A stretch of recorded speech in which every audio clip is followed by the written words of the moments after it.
Hello, we are the female board members of Chimes Leuven, an organization driven by medical students. Through workshops and lectures, we seek to bring surgery closer to the student. Today we are hosting a suturing workshop like you haven't seen before. By combining theory, practical skills, and an unmissable challenge, we try to put your creativity and skills to the test. By joining the Congress of Junior Orsi, we hope to give women in surgery a more powerful voice. Thank you.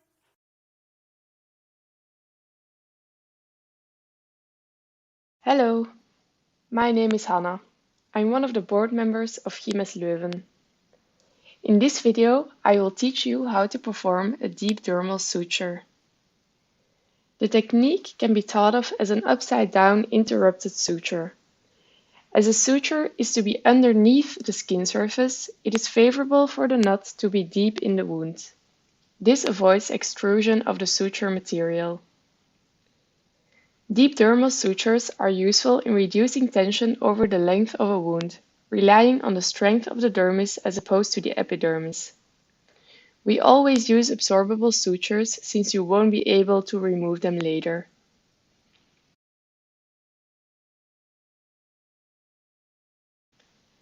Grasp the skin with the forceps in your non-dominant hand and invert the skin edge. Place a vertical stitch going from the deep dermis to the superficial dermis on the side of your non-dominant hand by making a supination movement. The suture should come out just under the epidermal-dermal junction. This is the line where the pink of the dermis and the pigment of the skin meet. Use your forceps to grab the end of the needle and pull the thread through. Then, also using the forceps, present the needle to the needle driver and grab the needle with the needle driver at approximately 2/3 from the needle tip.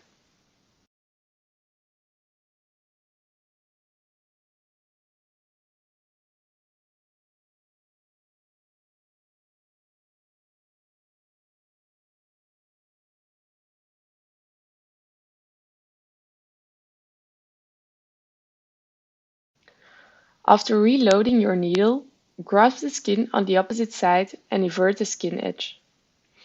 Place a vertical stitch going from the superficial dermis to the deep dermis. You should enter the superficial dermis just below the epidermal-dermal junction, and the suture should come out in the deep dermis at approximately the same depth as the opposite side. Note that both suture strands are deep and are laying on the same side of the suture.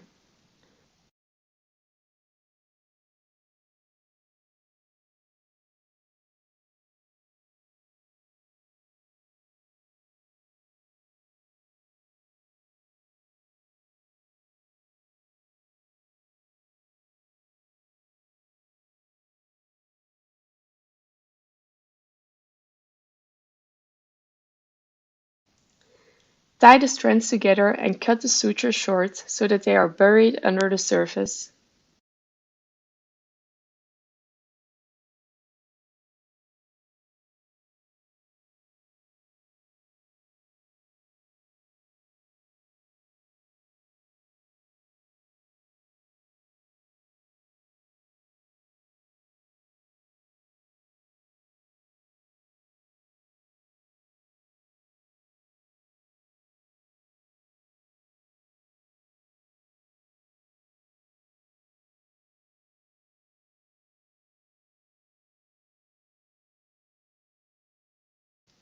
Continue to place these sutures about 7 to 10 mm apart along the entire length of the incision. Hello, my name is Nanou and I am one of the board members of Chimes Leuven. Today I'm going to explain how to make an intradermal suture on a pig paw. So, when do you use an intradermal suture? Well, normally it is only used for surgical wounds. And one important condition is that there is no traction on the wound.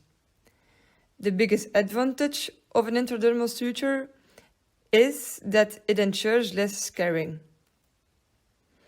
Then the materials you need to try this at home are a surgical forceps, a needle holder, scissors, suture wire, and something to transform into a wound. In the next video, I'm going to show every step to fulfill an intradermal suture. Here is a little picture how it looks like.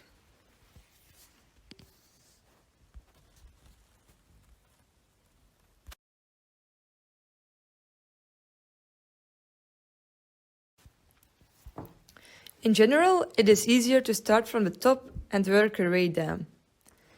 Anchoring the knot can be done in several ways.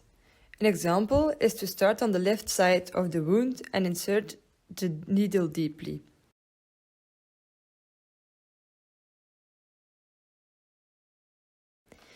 A surgical knot will be made, according to the principle of 2-1-1. Make sure the wires are always pulled towards the injured edges.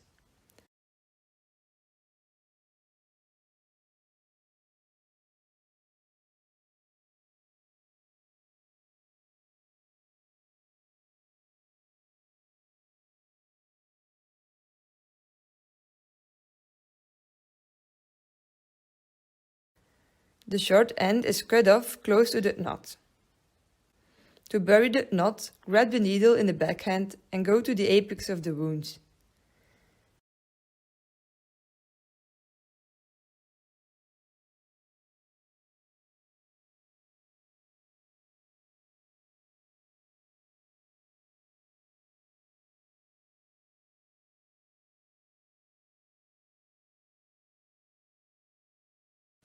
Now, a horizontal needle bite is taken entering the dermal tissues along the cut edge of the skin, traveling parallel to the incision line for about 4 mm and exiting the dermal tissues on the same side.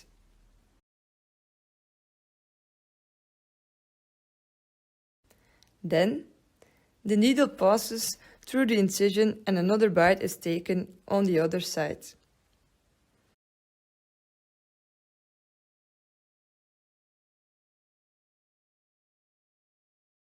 Make sure that your starting point from the next stitch is always slightly higher than the previous ending stitch.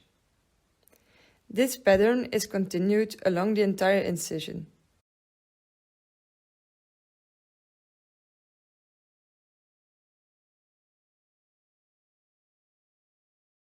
The bites near to the wound edges are smaller than those in the middle.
When you arrive at the apex, take one more bite from superficial to deep.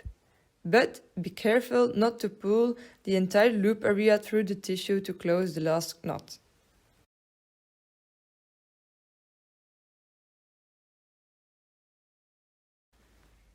The last knot we make is called an Aberdeen knot. So, there is a little hitch. You tie up here, put your fingers to your loop, grab that and gather by twisting the suture a bit. Repeat it several times.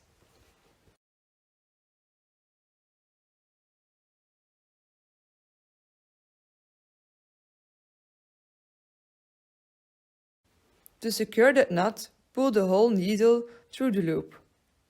And as well as an intradermal suture begins with a buried knot, it ends with a buried knot. So, do not cut off the thread, but reload the needle one more time. Pull the suture up, dive down, and come out anywhere on the skin so that the knot is hidden.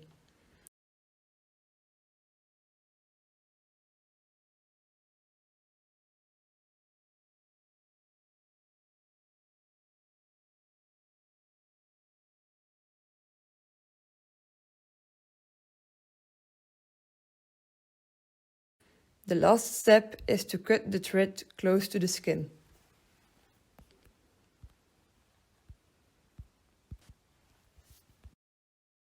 Hi, I'm Laura Massia, one of the staff members of Chimes Leuven. Today I would like to explain the basics of surgical hand knotting. In this video I will discuss the following items. First, I will start with some education for surgical hand knotting. Afterwards, we'll talk about the basics of surgical knots. Then it's time for the real work, where I will explain the one-handed technique. The slip knot will be shown in the last part of the video. So, let's start. Ligaturing will mainly be used in places where you rather want to avoid a needle if possible. For example, the vasculature and the bile ducts, but you can also use it for deep dermal knotting or tube fixation. In general, while talking about the basic of surgical knots, we have the granny knot, the square knot, and the surgeon's knot. The granny knot happens when you do two loops in the same fashion. It is to be avoided because it tends to lose tension and unravels, but can be used for slip knotting. Square knotting is achieved when you make knots in alternating fashion. It is more secure and doesn't tend to unravel. The surgeon's knot is made by doing a double take on the first loop, followed by a single loop in the other direction. This is used to fixate the first loop. The one-handed technique is a knot consisting of two different techniques, the karate chop and the claw.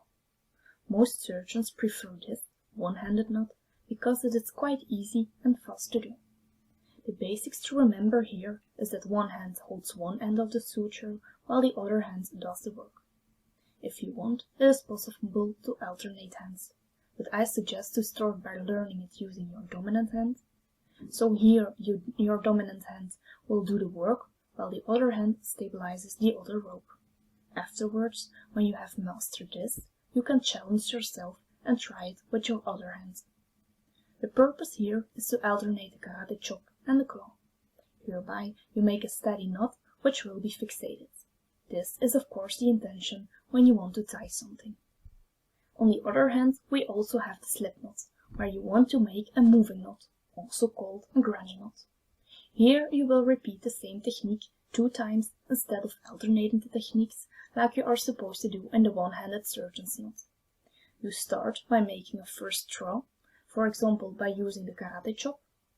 Don't tighten the loop, but instead make a second throw with the same technique. Then let it slide down by pushing the knot away from you, using the tip of your index finger. The hand that stabilizes the rope while doing the throw should not move. Try to straighten the cord so the knot can be moved more easily. After the slip knot, where you made 2 throws with the same technique, you have to lock the knot. This can be done by using the alternative technique. So in this case, where we use the karate chop to make the slip knot, we will fixate the entire knot using the claw. Afterwards, we advise to stabilize everything by doing another surgeon's knot on top. So 1 karate chop followed by the claw. After this theoretical introduction, it is time to practice. I advise you to watch the videos where I explain the knot practically. Repeat it as many times as you want, rewind it, play it in slow motion, do whatever you need to understand it. And then, the only advice that is left is to practice. Practice a lot, because as you know, every expert was once a beginner. Good luck! At the start, you have to choose which hands hold the suture while the other hand does the work. So here you see me doing the one-handed technique, beginning with the karate chop, followed by the claw. Now I will show you how to do it in slow motion. By the karate chop, you flip the suture over your dominant hand, and with the other hand, you place the other side of the suture in parallel. Then you use your index finger to wrap over the left and under the right suture. After this move, you can hold the suture between your middle and your ring finger. Hold it tight and turn your dominant hand with the palm away from you, still holding the suture between your fingers. Now you can re-grab the suture to finish the knot. For the claw, you use your thumb and index finger of your dominant hand, while straightening the suture of that side by fixating that part with your other fingers. Here you make a pistol and span the cord over the outside tip of your index finger and thumb. Then you turn your hand palm away. Make sure your index finger ends at one side of the rope and your thumb on the other side. Now comes the tricky part where you have to do some movements with your index finger. Move the tip of your index finger under the straightened left rope and over the small right side of the rope close to your dominant thumb. Then you turn your dominant index finger inside out, pointing away from you. Stabilize the rope over your dominant index finger by using your dominant middle finger. Re-grab the cord and finish the knot. Here I'll show you again.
So here, your left hand is your dominant hand, and you do actually the same as before, but now you use your left hand as your dominant hand when making the knot, and that's the only difference that is made. So, good luck!